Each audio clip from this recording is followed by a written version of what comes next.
Chemistry first paper chapter 1 যেটা laboratory নিরাপদ ব্যবহার, এই চ্যাপ্টারটা আমরা অর্ধেক পর্যন্ত পড়ছিলাম। বাকি অর্ধেকটুকু শুরু করব, আমরা সামনে ক্লাসে চলে যাই। দেখো এই পর্যন্ত লাস্ট ক্লাসে পড়ছিলাম। লাস্ট ক্লাসে এরকম ছিল যে কোনগুলা শুষ্ক কারক এবং নিরোধক পদার্থ। শুষ্ক কারক এবং নিরোধক পদার্থ দুইটাই উভয়ই হচ্ছে সালফুরিক অ্যাসিড এবং P2O5। এই দুইটা শুষ্কারক এবং নিরোধক উভয়ই, এটা মেইন এমসিকিউ ছিল। তারপরে পরের পার্টে চলে আসি, রিয়েজেন্ট বোতল টতল এগুলা কিছু লাগবে না, এগুলা পড়ার কোনো প্রয়োজন নেই। আমরা সামনের দিকে আসি মোস্ট ইম্পর্টেন্ট একটা পার্টে। এখানে দেখো এগুলা পারবা না, বিপজ্জনক ক্ষয়কারী দ্রব্য মিশালে, যেমন সালফুরিক অ্যাসিড, নাইট্রিক অ্যাসিড, এগুলো যদি মিশাও এগুলো জারক পদার্থ। তাছাড়া তোমার কিছু ক্ষয়কারী পদার্থ, তীব্র ক্ষার, এগুলো ক্ষয়কারী পদার্থ, এগুলো আমরা একটু পরেই পড়বো। বিপজ্জনক যে বিজারক পদার্থগুলো আছে এগুলা কেমিস্ট্রি সেকেন্ড পেপার চ্যাপ্টার 3 এর কথাবার্তা। যেমন sodium hydride, lithium aluminium hydride, lithium ধাতু, এগুলা যদি পানির সংস্পর্শে রাখো তাহলে প্রবল তাপ উৎপাদী বিক্রিয়া তৈরি করবে এবং আগুন ধরাই দিবে। এতটুকু মাথায় রাখবা। আগুন ধরাই কারা? যে সোডিয়াম জাতীয় যা যা আছে বা লিথিয়াম জাতীয় যা যা আছে, সোজা কথা গ্রুপ 1 এর মৌলগুলো যেগুলো যেগুলো আছে ওগুলো আগুন ধরাই দেয় তোমার যদি পানির সাথে বিক্রিয়া করো। কেন আগুন ধরাবে? কারণ আগুন যদি ধরায় দেয় তাহলে কারণ এগুলা তীব্র বিজারক, তীব্র বিজারক গুলো আগুন ধরাবে। আমরা জানি গ্রুপ পর্যায় সারণীর গ্রুপ 1 2 এগুলো হচ্ছে বিজারক, এবং পর্যায় সারণীর যে গ্রুপ 16 17 অক্সিজেন যেগুলোতে আছে, নাইট্রোজেন যেগুলোতে আছে ওগুলো হচ্ছে জারক। আশা করি এগুলো পারবা। প্রচুর পরিমাণে তাপ উৎপন্ন হয়ে আগুন ধরাবে। তার জন্য কি করতে হবে? তীব্র বিজারক যে পদার্থগুলো sodium hydrate, lithium aluminium hydrate, এগুলাকে আমরা একটা মানে প্যারাফিন জাতীয় যৌগের মধ্যে রাখবো বা ডিলিউট করে রাখবো অথবা প্যারাফিন করে রাখবো। প্যারাফিন করার জন্য একটা কেরোসিনের দ্রবণের মধ্যে ডুবাই রাখলেই হয়। একটু পরে আছে, পরবর্তীতে আমরা পড়বই। সামনের দিকে আসি। সামনের দিকে এখানে রাসায়নিক দ্রব্য ব্যবহার এবং সতর্কতা। সতর্কতার মধ্যে হ্যাজার্ড সিম্বল আন্তর্জাতিকভাবে স্বীকৃত 10টা, এই লাইনটুকু পড়বা। তারপরে সামনের দিকে চলে আসো, হ্যাজার্ড সিম্বল গুলোর মধ্যে আমরা এখানে কয়েকটা টার্ম শিখবো যে সিএলপি রেগুলেশন বলতে কি বোঝায়। সিএলপি তে বলতে সিতে বোঝায় ক্লাসিফিকেশন, আর এল তে বোঝায় লেবেলিং, আর পি তে বোঝায় প্যাকেজিং। 3টা ওয়ার্ড। তারপরে সামনের দিকে আসি। সামনের দিকে ল্যাবরেটরিতে যে তোমার হ্যাজার্ড সিম্বল গুলো আছে, হ্যাজার্ড সিম্বল খুব ইম্পর্টেন্ট, খুব ভালো মতো মনে রাখতে হবে। হ্যাজার্ড সিম্বলের মধ্যে প্রথমে যে টক্সিক বা বিষাক্ত টি দিয়ে প্রকাশ করা হয়, এবং বিষাক্ত পদার্থ নামগুলো cadmium, chromium, barium chloride, sodium hydride, lithium aluminium hydride. এগুলো টি প্লাস দিয়ে বোঝায় ভেরি টক্সিক পদার্থ। এগুলোর মধ্যে পড়বো সাইনাইড জাতীয় পদার্থ, সাইনাইড, এবং মার্কারি জাতীয় পদার্থ। জাস্ট মনে রাখবো সাইনাইড এবং মার্কারি, এইজি। তারপর তারপর সামনের দিকে আসি। আচ্ছা, এগুলার সতর্কতা এবং সাবধানতা সবগুলো একবারে পড়বো, একবারে মনে রাখার চেষ্টা করব। তারপরে সামনের দিকে আসো, এক্সএন দিয়ে যেটা বোঝায় হার্মফুল। এক্সএন এর মধ্যে পড়বা ব্লিচিং, পেইন্ট, ফোর পালিশ, এগুলো। এক্স আই যেটা ইরিটেন্ট পদার্থ, ইরিটেন্ট পদার্থের মধ্যে বিরঞ্জক পদার্থ, সোপ পাউডার, সিমেন্ট গুঁড়া, লৌহ অ্যাসিড। ফ্লেমেবল পদার্থের মধ্যে sodium hydrate, lithium aluminium hydrate, zinc powder এবং অ্যারোসল। এটা মোস্ট ইম্পর্টেন্ট, এগুলা বারবার পড়তে পড়তে মুখস্থ করতে হবে তোমার। তারপরে ফ্লেমেবল এফ প্লাস দিয়ে বুঝাবো এক্সট্রিমলি ফ্লেমেবল পদার্থ। এক্সট্রিমলি ফ্লেমেবল কোনগুলো? যেগুলো হচ্ছে LPG, CNG, acetylene gas, ether, এগুলো হচ্ছে এক্সট্রিমলি ফ্লেমেবল। এক্সপ্লোসিভ পদার্থ কোনগুলো? টিএনটি, দেখো জৈব পারক্সাইড, অ্যামোনিয়াম নাইট্রাইট, টিএনটি, মেটালাইজাইডস, এগুলো হচ্ছে এক্সপ্লোসিভ পদার্থ। মনে রাখবা কিভাবে একটু পরে বলতেছি। আর এম দিয়ে বোঝায় হচ্ছে পরিবেশ দূষক। এন দিয়ে বোঝায় পরিবেশ দূষকের মধ্যে অ্যামোনিয়া গ্যাস আর ক্লোরিন গ্যাস, তারপিন তেল। এই কয়টা জিনিস একটু মনে রাখতে হবে। এখন মনে রাখার টেকনিকটা কি আসলে? টেকনিকটা হচ্ছে ভাইয়া, যে এই চ্যাপ্টারের এই অংশটুকু একটু টাফ। অংশটুকু মনে রাখার জন্য বারবার রিপিটিশন ভাবে তোমার রিডিং দিতে হবে, রিপিটিশন ভাবে তোমার পড়তে হবে। তুমি পড়লেই তোমার মনে থাকবে। তুমি যদি 2-3 বার করে পড়ো, মার্কারি লবণগুলা টক্সিক, ভেরি টক্সিক বা এরগুলা ভেরি টক্সিক মার্কারি লবণ, এগুলো আমারও ভালো মতো মনে থাকে না। বারবার পড়তে পড়তে এবং এমসিকিউ সলভের মাধ্যমে তোমার মনে রাখতে হবে। তারপর আর কি আছে এখানে? ব্লিচিং পদার্থ, এটা যে এক্সএন বা হার্মফুল, একটু মাথায় রাখতে হবে। এগুলো মাস্ট পারতে হবে। তারপর স্পেশালি ভেরি ফ্লেমেবল পদার্থগুলোর মধ্যে এলপিজি, সিএনজি, এই দুইটা মনে রাখতে হবে। তোমার যদি সিএনজি থাকে বা সিএনজি স্টেশন অথবা এলপিজি গ্যাসের সিলিন্ডার থাকে, ওটা যদি বিস্ফোরিত হয়ে যায় ওটা ভেরি ফ্লেমেবল। আর নর্মাল ফ্লেমেবল গুলো আমি শুরুতেই বললাম যে তুমি যদি সোডিয়াম জাতীয় পদার্থ অথবা জিঙ্ক পাউডার, অ্যারোসল, এগুলোর সাথে যদি তুমি পেট্রোলিয়াম পদার্থের ভেরি এটা নর্মাল ফ্লেমেবল, এটার সাথে আগুন ধরে যাবে, পানির সাথে বিক্রিয়া করলে তাপ উৎপন্ন হবে এবং আগুন ধরে যাবে।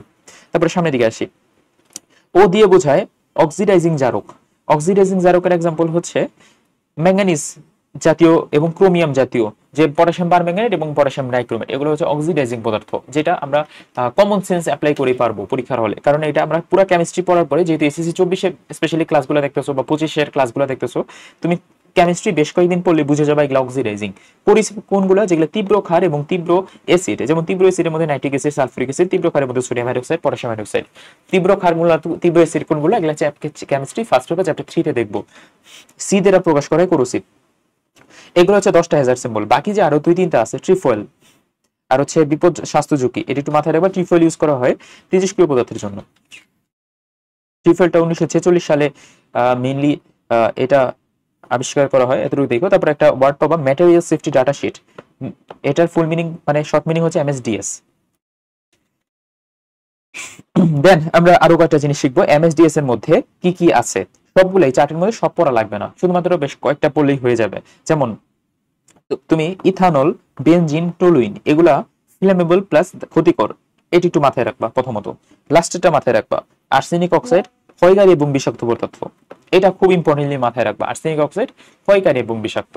তারপর মনে রাখবা প্রোপানন, কোথায় propanone, propanone, lithium aluminium hydride এবং সোডিয়াম হাইড্রাইড, এগুলো হচ্ছে শুধু দাহ্য। শুধুমাত্র এই কয়টা পড়বা, যে মিলাই মিলাই পড়বা।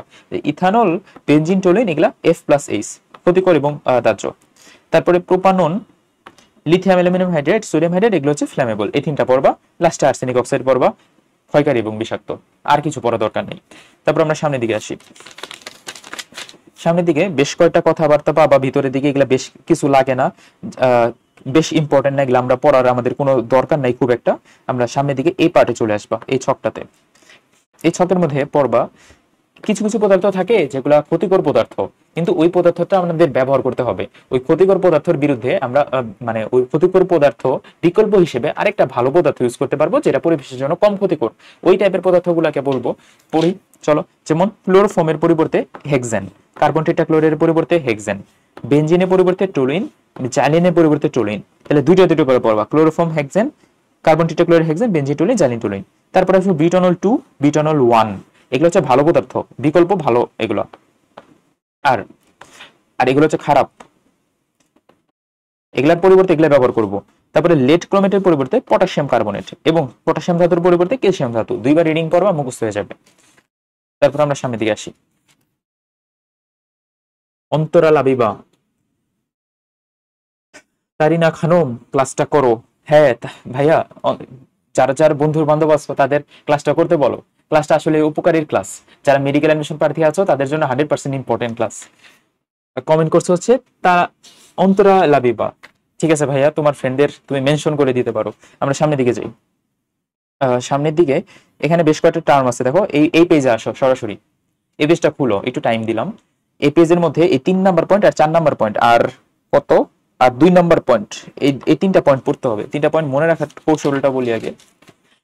2 নাম্বার পয়েন্টে পরিত্যক্ত এসিডকে প্রশমিত করতে হবে। আচ্ছা, আমি আগে ব্যাকগ্রাউন্ডটা বলি। যে তুমি ল্যাবরেটরিতে কাজ করলা বিভিন্ন যন্ত্রপাতি দিয়ে, ল্যাবরেটরিতে কাজ করার পরে ল্যাবরেটরিতে যে দূষক পদার্থগুলো আছে, ওই দূষক পদার্থগুলোকে তো আমার পরিত্যক্ত করতে হবে, অথবা দূষক পদার্থ যেগুলা বের হয় ওইটার পরিবর্তে যে বিকল্প পদার্থগুলো ইউজ করা যায়, ওইটা আগের ছকে দেখাইলাম। আর এখন বলতেছি যে যে দূষক পদার্থ বের হলো, ওই দূষক পদার্থ 100% যে মানে আমি ভালো পদার্থ ইউজ করতে পারবো এরকম তো না। দূষক পদার্থ বের হবে, ওই দূষক পদার্থগুলা আমরা কিভাবে ডিসপোজাল করব, কিভাবে আমরা বের করে ফেলবো, ওইটাই হচ্ছে এখানকার কথা। যেমন তুমি যদি একটা এসিডকে প্রশমিত করতে চাও, তাহলে সোডিয়াম কার্বনেট অথবা চুনের পুরা ব্যবহার করে এসিডকে প্রশমিত করবা, অথবা সোডিয়াম হাইড্রোজেন সালফেট ব্যবহার করবা। আর যদি সোডিয়াম ধাতু, lithium aluminium hydride, sodium hydride এগুলাকে যদি বিনষ্ট করতে চাও, তাহলে ইউজ করতে হবে বিউটানল, মিথানল আর ইথানল।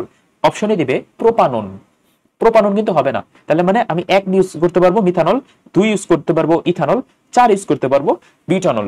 এখানে কিন্তু 3 নাই, 3 মানে প্রোপানন নাই। মানে 1 2 3 দিয়ে কি বুঝাইছে? 1 2 3 দিয়ে কার্বন সংখ্যা বুঝাচ্ছি। 1 কার্বন বিশিষ্ট অ্যালকোহলকে বলে মিথানল। 1 2 আর 4 ইউজ করতে পারবো যদি আমি এই যে এই দাহ্য পদার্থগুলা যদি প্রশমিত করতে চাই। আশা করি এটা ধরতে পারছো। পরীক্ষার হলে কিন্তু 3 নাম্বারে দিয়ে দিবে প্রোপানন, ওইটা কিন্তু হবে না, বলবে যে নিচের কোনটা, এটা বিনষ্ট করতে ব্যবহার করা হয় না, প্রোপানন হবে না। তারপর আসো, অব্যবহৃত লিথিয়াম অ্যালুমিনিয়াম হাইড্রাইডকে বিনষ্ট করতে সোডিয়াম সালফেট এবং ম্যাগনেসিয়াম সালফেট ব্যবহার করতে হয়। এটা একটু আলাদাভাবে পড়ে রাখো, আমাদের আর কিছু নেই এখানে। সামনের দিকে আসবো, সামনের দিকে আরেকটা ছক পাবা। মাঝখানের গুলা ইম্পর্টেন্ট না, মাঝখানে আমি যে যতটুকু দেখাচ্ছি ততটুকু পড়বো। আচ্ছা আচ্ছা, এখানে একটা জিনিস বাকি আছে কিন্তু, দেখো এগুলার সাবধানতা কি। এই যে হ্যাজার সিম্বলের সবগুলো সাবধানতা একই। যে তোমার দেখো একটা বললে বুঝতে পারবা, এই হ্যাজার সিম্বলের সাবধানতা আর সংরক্ষণ একই। যে নিরাপদ চশমা ব্যবহার করতে হবে, মানে তালাবদ্ধ জায়গায় সংরক্ষণ করতে হবে, গ্লাভস ব্যবহার করতে হবে, ফার্স্ট ক্লাসে যেগুলো বলছি না ওগুলাই। তুমি এখানে এই যে কিভাবে তোমার সংরক্ষণ সাবধানতা বা এটার কি কি ক্ষতি করে এটা পড়ার থেকে এটার এক্সাম্পল গুলো পড়া বেটার। যার কারণে তুমি এক্সাম্পল গুলো যদি পড়তে পারো তাহলেই হবে। এটার যে কিভাবে কি করা লাগে ওটা নট নেসেসারি। হাজারি স্যারের বই, হ্যাঁ ভাই এটা হাজারি স্যারের বই, রিম্পি হাজারি স্যারের বই। আসো সামনে সামনে যাই। কেমনি মেডিকেলের জন্য তো কেমিস্ট্রি হাজারি স্যারের বই পড়াবো, আর কি পড়াবো তাহলে? কবি স্যারের বই তো শুধু এমসিকিউ লাগে। আচ্ছা, তারপরে অক্সিডাইজিং পদার্থ। অক্সিডাইজিং পদার্থের মধ্যে আমরা তো পড়ছি জারক পদার্থ, পটাশিয়াম পারম্যাঙ্গানেট, পটাশিয়াম ডাইক্রোমেট, এগুলা চ্যাপ্টার 3 তে পড়বো, কেমিস্ট্রি সেকেন্ড পেপার। এখানে না, সামনের দিকে আমরা একটা ছকে চলে যাব। এই এই ছকে, এই ছকের মধ্যে সরাসরি চলে আসো নাইট্রিক অ্যাসিড। তুমি নাইট্রিক অ্যাসিডের মধ্যে একটা জিনিস পাবা যে নাইট্রিক অ্যাসিডের কাজটা কি, মানে কাজ বলতে বিধ্বংসী কাজটা কি, নর্মাল কাজ না, বিধ্বংসী কাজ। বিধ্বংসী কাজ হবে এটা মাটির ক্ষয় করবে এবং খনিজকে ধ্বংস করবে, আর বাকিগুলো আমরা পারবো মোটামুটি। কস্টিক পটাশ এবং কস্টিক সোডা এই পার্টে চলে আসো। এখানে তোমার 10% সোডিয়াম যে হাইড্রোক্সাইড বা পটাশিয়াম হাইড্রোক্সাইড, এটা 30 সেকেন্ডের মধ্যে চোখকে অন্ধ করে দিতে পারে। এতটুকু লাইনটা পড়বা, তারপর আর মোটামুটি কিছু নাই। জলজ প্রাণীর ক্ষতি করবে, এগুলো জানোই। তারপরে সামনের দিকে আসো অ্যামোনিয়াতে। অ্যামোনিয়ার মধ্যে লিকার অ্যামোনিয়া একটা ওয়ার্ড পাবা, এটা দেখাবো ভালো মতো। 35 থেকে 40% অ্যামোনিয়া ধর্মকে বলে লিকার অ্যামোনিয়া। খুব ইম্পর্টেন্টলি ভালো মতো মনে রাখবা। আর অ্যামোনিয়াম হাইড্রোক্সাইড, অ্যামোনিয়াম হাইড্রোক্সাইডের মধ্যে এখানে একটা কথা আছে যে নাকের পানি ঝরা রোধ করে কোনটা, মৃদু অ্যামোনিয়া। তারপর এখান থেকে আর কিছু লাগবে না।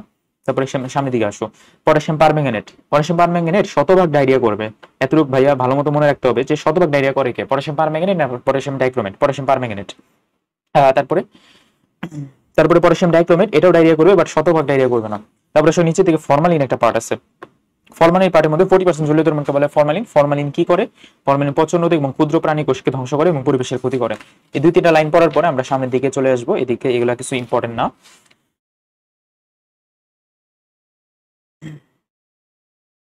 একটু সামনের দিকে আগো, সামনের দিকে সরাসরি চলে যাবা অ্যানালিটিক্যাল, সেমি মাইক্রো বিশ্লেষণ এবং অ্যানালিটিক্যাল পদ্ধতি এই পার্টে।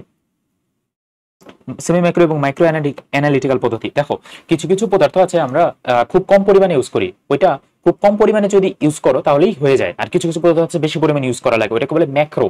আর যেটা মাঝামাঝি থাকে ওটাকে বলে সেমি মাইক্রো। তাহলে 3 ধরনের পদ্ধতি আছে, একটা হচ্ছে ম্যাক্রো পদ্ধতি, সেমি মাইক্রো পদ্ধতি এবং মাইক্রো পদ্ধতি। এই 3টা কথা মাথায় রাখতে হবে। এই 3টা কথার মধ্যে ভাইয়া পার্থক্য করে পড়বা। কিভাবে পার্থক্য করে পড়বা? বইতে পার্থক্য দেখো আলাদা আলাদা ভাবে লেখা আছে, বাট তুমি এত হিবিজিবিতে যাবা না, সুন্দর মতো আমি একটা পার্থক্য লিখে দিয়েছি, ওই পার্থক্য অনুযায়ী সামনে আঁকাবা। দেখো প্রথমে সেমি মাইক্রো, প্রথমে ম্যাক্রো আসি, ম্যাক্রো মানে সব থেকে বড়, ম্যাক্রো। তারপরে সেমি মাইক্রো,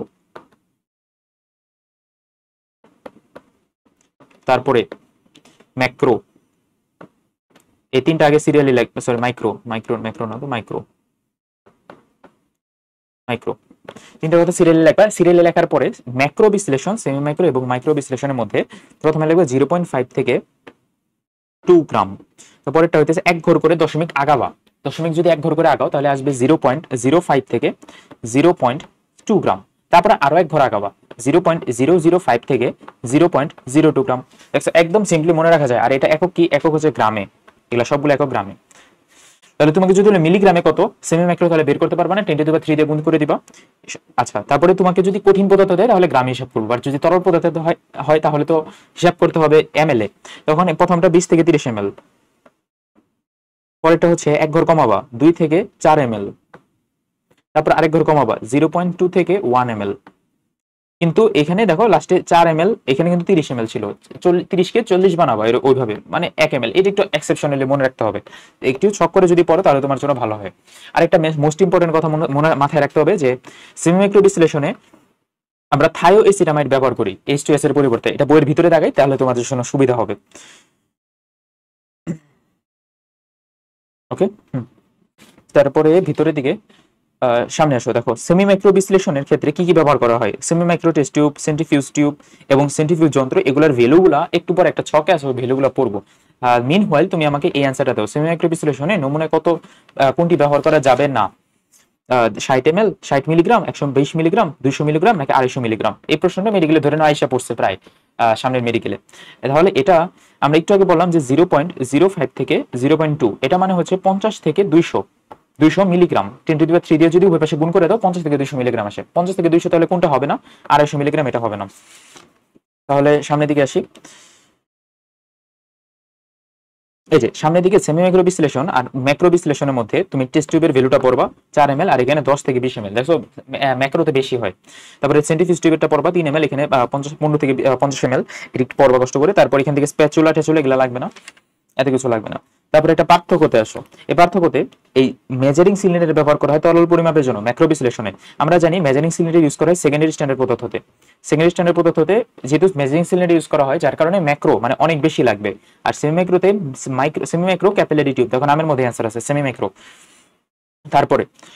তারপরে আরেকটা পার্ট পড়বা যে কিপ যন্ত্রে H2S আয়রন সালফাইড এবং সালফিউরিক অ্যাসিড থেকে উৎপন্ন H2S জমা হয়। এখানে মানে H2S জমা হয় কই থেকে? কিপ যন্ত্র থেকে। বাট এখানে থায়োসিটামাইড থেকে আসবে H2S, মানে হাইড্রোজেন সালফাইডটা। এই থায়োসিটামাইড যেহেতু আসে, যার কারণে এটা ভাইয়া বেশি পরিবেশ বান্ধব, এটা মাথায় রাখতে হবে। থায়োসিটামাইডে তোমার সংকেতটা কি? প্লাস। থায়োসিটামাইড কোথায় ব্যবহার করা হয়? মাইক্রো, ম্যাক্রো নাকি semi macro? Semi macro answer. থায়োসিটামাইডের সংকেতটা মোস্ট ইম্পর্টেন্ট, CH3 CSNH2। তারপর আরেকটা নিচে আরেকটা ছক পাবা, সবকিছু পড়া লাগবে না, শুধুমাত্র পড়বা যে সেমি মাইক্রো বিশ্লেষণে semi micro capillary tube, micro বিশ্লেষণে মাইক্রো ক্যাপিলারি টিউব। বাকি উপরে দুটো আমি পড়াই দিয়েছি একটু আগে। তারপর এখানে একটা মার্ক করবা যে বিয়ার্ট ল্যাম্বার্টের সূত্র কে মানে। এখানে বিয়ার্ট ল্যাম্বার্টের সূত্র ভিত্তিক উচ্চ ক্ষমতা সম্মত ক্রোমাটোগ্রাফি এবং স্পেকট্রোস্কোপিতে ব্যবহার করা হয়।